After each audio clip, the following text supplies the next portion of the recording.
Sürücü işi var yoldaşlar. Mən sizə sürücü işlərindən bəhs etmək istəyirəm. Bir təxminən 6 dənə sürücü işindən bəhs etmək istəyirəm. Fərqli-fərqli sürücü işləri var. Aralarında kran operatoru işi də var.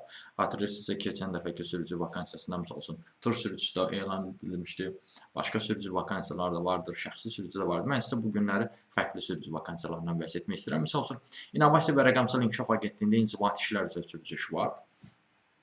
Və bu müvafiq sahə üzrə ən azı 5 illik iş təcrübəsi tələb edir, B kateqoriyası tələb edir, tam orta təhsil dərəcəsi tələb edir. Varsa, baxın, belə bu işə onlayn şəkildə müraciət edə bilərsiniz. Sonra yoldaşlar, sürücü inkassator işi var. Keçən dəfə də paylaşmışdım, bankdaydır. Bu amma isə Ailəoğlu terminalındadır. 25-45 yaşlı şəxslər üçündür və iş təcrübəsi tələb edir sizdən. İnkassasiya və yaxud da sürücülük sahəsində müvafiq təcrübəniz olmalıdır.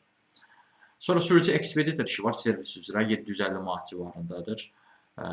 Qarayev metrosunun yaxınlığındadır. 840 manatdır, amma əlinizə gələn 750 manat olur. BS kateqoriyasıdır yoldaşlar. Yəni 840 manat gross variantıdır.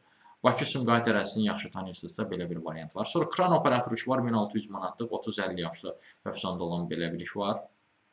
Sonra 800-900 manatlıq peraplastikdə var. 30-60 yaşlı şəxslər üçün sürücü işi BSD kateqoriyası tələb edir, keşlədədir. Sonra 700-750 manatlıq sürücü işi AM Electronicsdə var. 25-35 yaşlı şəxslər üçündür. Bu işlərdə müraciət etməkdə dəstək istəyirsə və yaxud da digər işlərlə də tanış olmazsa, ümumiyyətlə iştirak müalicə səhifəsində çəkilsəsə, onunla bağlı əlaqə vasitəsindən mesaj yaza bilərsiniz. Əlaqə vasitəsi siz bu videonu YouTube-da görürsünüzsə, o zaman əlaqə vasitəsini siz videonun adında görə bilərsiniz. Yox, əgər TikTok-da görürsünüzsə bu videonu, o halda bu videonun adının altında Toğrul Əzov sözü var. Həmin o sözə toxunaraq Toğrul Əzovun kanalına daxil ola bilərsiniz. Kanala daxil olduqdan sonra diqqət eləsəniz, profildə əlaqə vasitəsi var.